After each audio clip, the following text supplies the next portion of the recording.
Selamat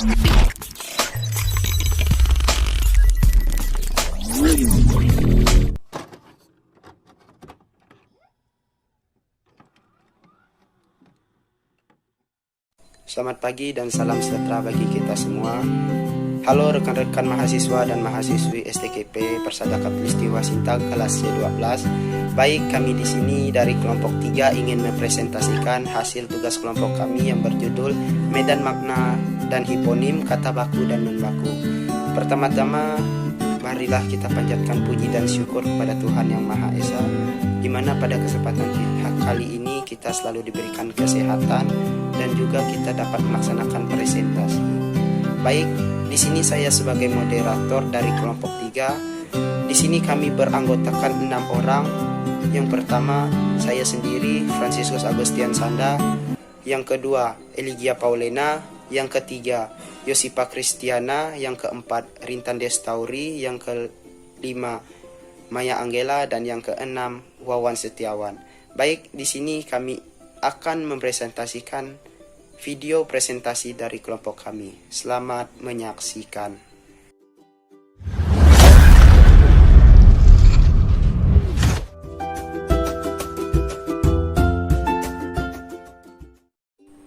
Baik, sebelum saya menjelaskan materi saya tentang Medan Makna, perkenalkan nama saya Franciscus Agustian Sanda. Di sini saya akan menjelaskan materi saya tentang Medan Makna. Nah, perlu kita ketahui, apa sih Medan Makna?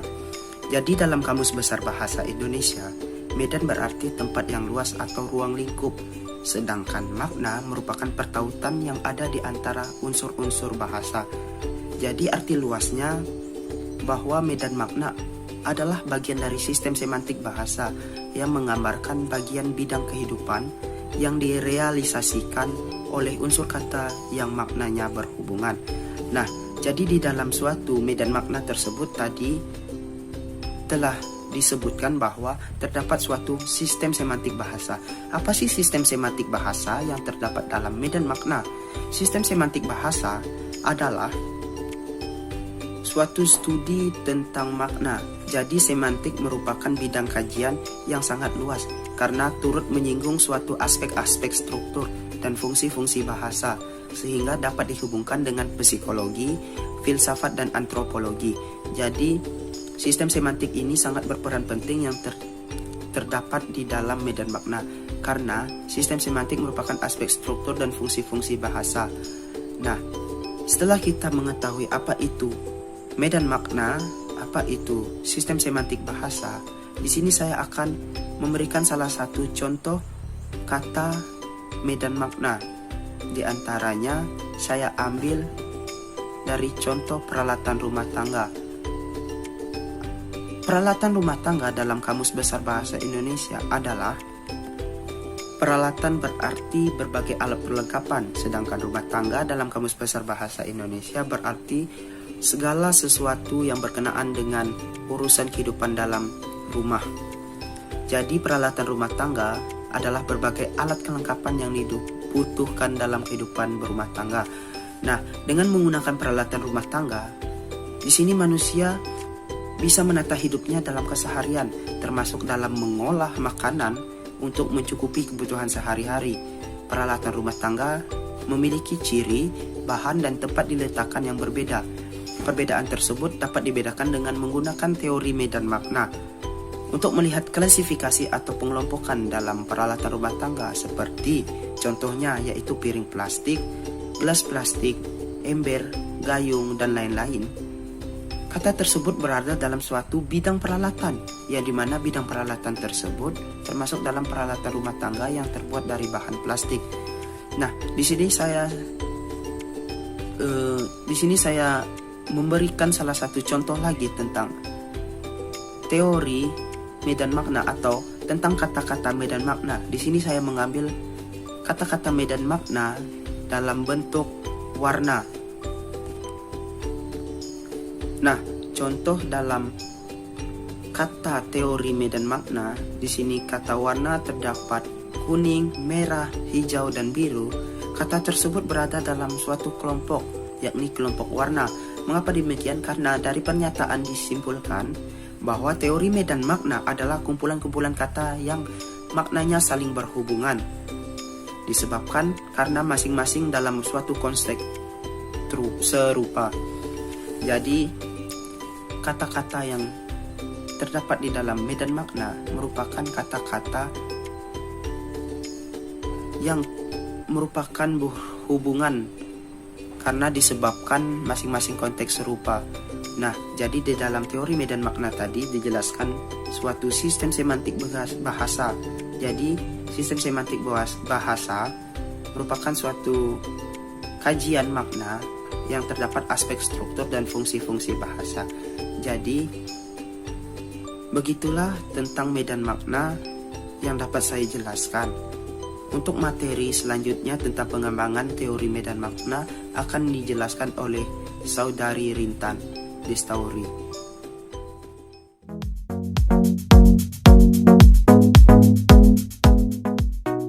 Kenalkan, nama saya Rintan Destauri. Di sini saya akan melanjutkan materi tentang pengembangan teori medan makna.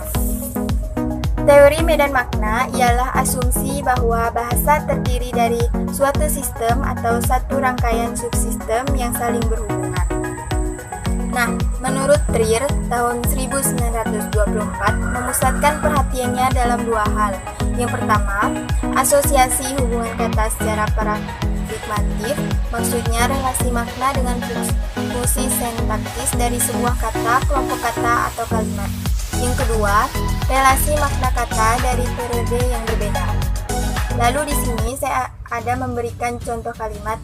Menjelang pagi, perut Yanti lapar sekali, untung ada titik-titik-titik.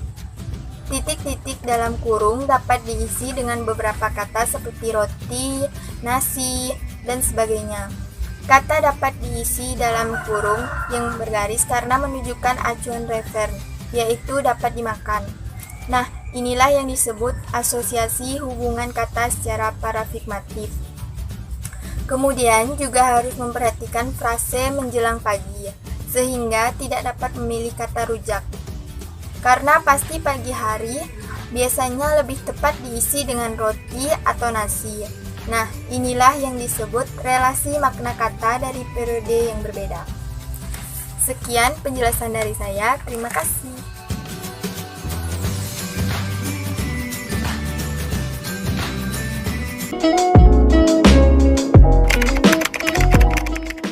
Selamat pagi dan salam sejahtera untuk kita semua.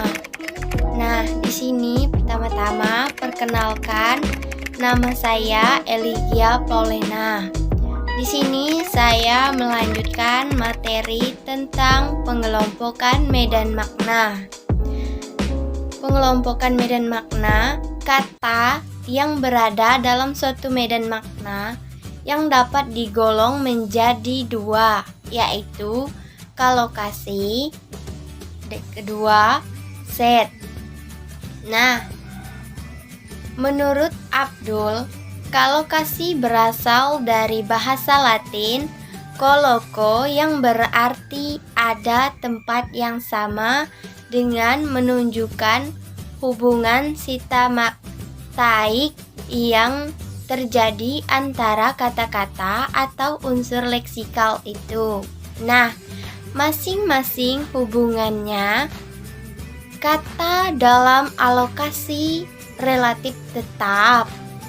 Kalokasi menunjukkan pada hubungan sintaktik yang terjadi antara kata-kata atau unsur leksikal.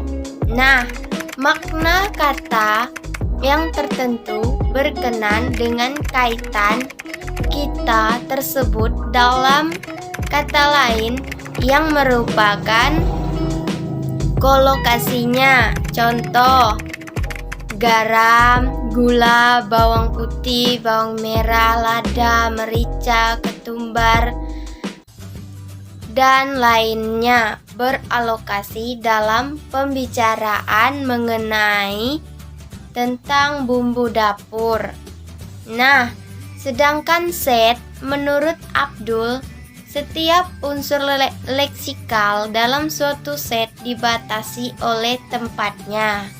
dalam hubungan dengan anggota-anggota atau set tersebut. Set menunjukkan pada hubungan paradigmatik karena kata-kata atau unsur-unsur yang berada dalam suatu set dapat saling menggantikan.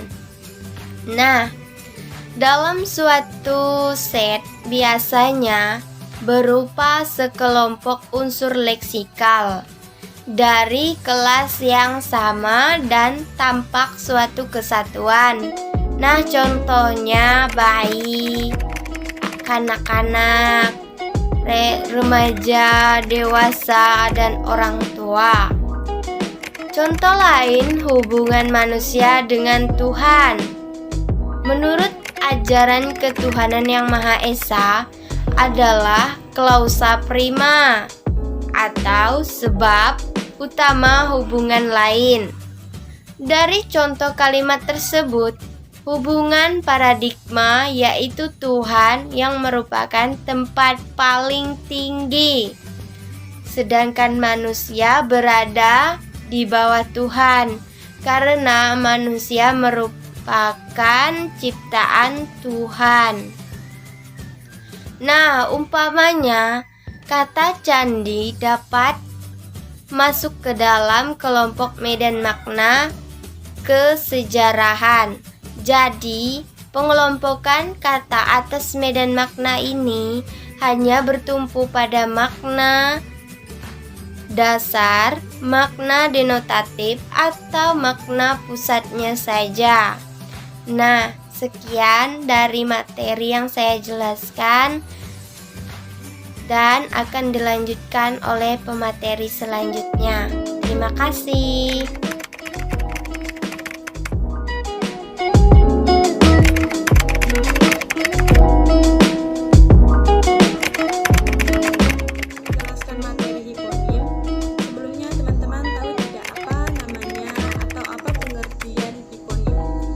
Hiponim atau kata khusus adalah kata yang maknanya lebih sempit karena merupakan bagian dari kata umum. Menurut Kamus Besar Bahasa Indonesia, hiponim adalah hubungan antara makna spesifik dan makna generik atau antara anggota taksonomi dan nama taksonomi. Menurut Sumarlam, hiponim merupakan satuan bahasa dari kata, frasa, dan kalimat yang maknanya dinilai sebagai bagian makna unit bahasa lainnya. Jenis hiponim itu ada hiponim tulen. Contohnya, padi meliputi dua kata yang sekelompok dengannya, yakni beras dan nasi. Hiponim umum artinya suatu kata yang merupakan kata umum, misalnya rumah, baglo, dan rumah teres.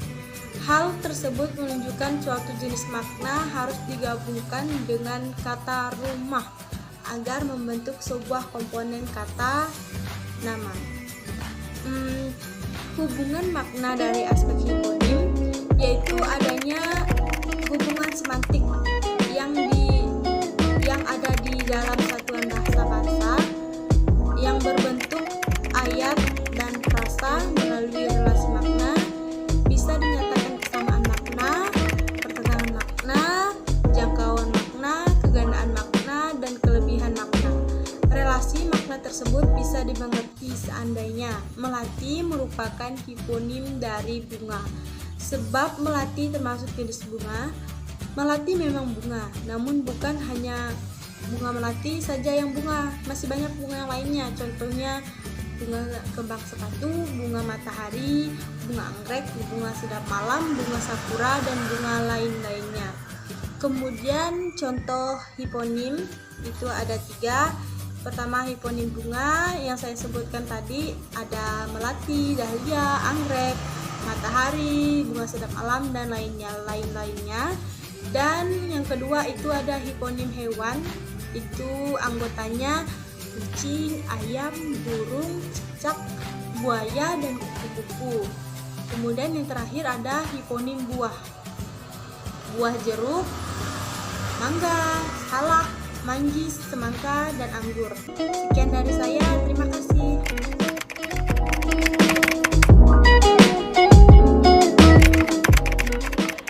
Perkenalkan, nama saya Maya Anggela, saya dari Prodi PGSD kelas C12. Di sini saya akan mempresentasikan materi yang sudah Ibu berikan kepada kelompok kami. Di sini saya akan menjelaskan materi dari kata baku.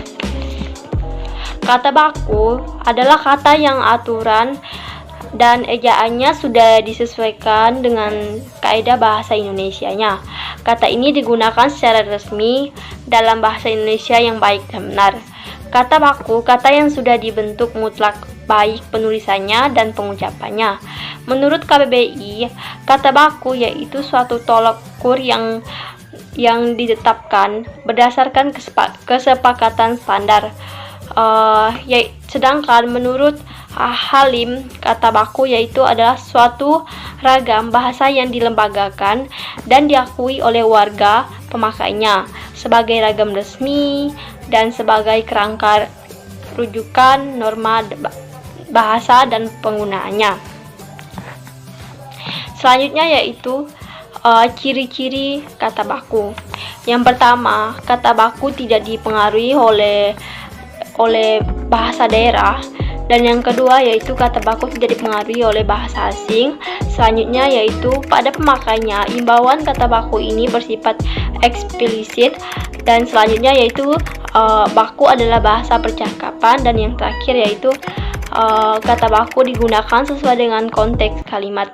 Selanjutnya saya akan menjelaskan menurut buku Tata Bahasa Baku Indonesia, kata baku memiliki fungsi. Yang pertama yaitu fungsi kata baku sebagai pemersatu.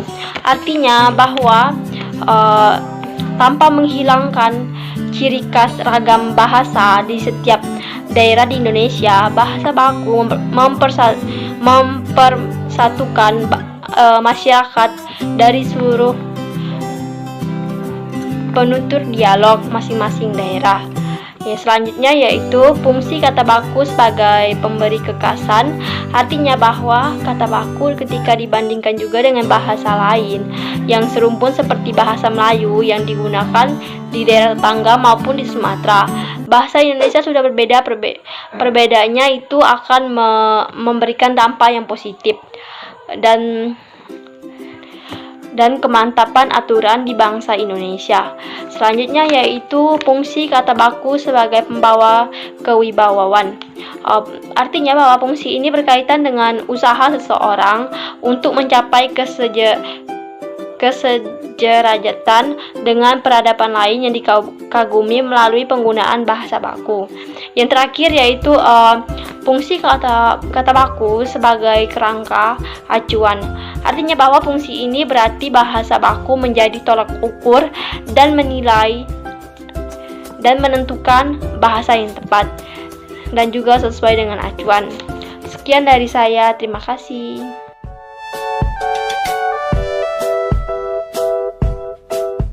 Perkenalkan, nama saya Wawan Setiawan. Saya dari kelas C12 Prodi PGSD. Di sini saya akan menjelaskan apa itu kata non baku. Kata non baku merupakan tolak ukur yang belum memenuhi kesepakatan standar dalam KBBI. Fungsi kata tidak baku dalam hal ini tidak lain adalah untuk menambah keakraban seseorang dengan lawan bicaranya. Contoh-contoh biasanya digunakan dalam bahasa sehari-hari, sudah dipengaruhi bahasa asing atau bahasa daerah, sudah dipengaruhi oleh perkembangan zaman, bentuknya mudah berubah-ubah, memiliki arti yang sama meskipun terkesan berbeda. Contoh-contoh kata non baku, misalnya abjad diganti dengan abjad, misalnya alvokat diganti dengan advokat, aktif diganti dengan aktif, apotek diganti dengan apotik, dan lain-lain. Terima kasih. Sekian dari saya.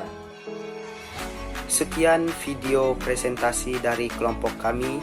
Mohon maaf jika ada kata-kata yang kurang berkenan di hati kalian semua dan kekeliruan dalam menyampaikan materi serta pemaparan dan penjelasan dari materi kelompok kami.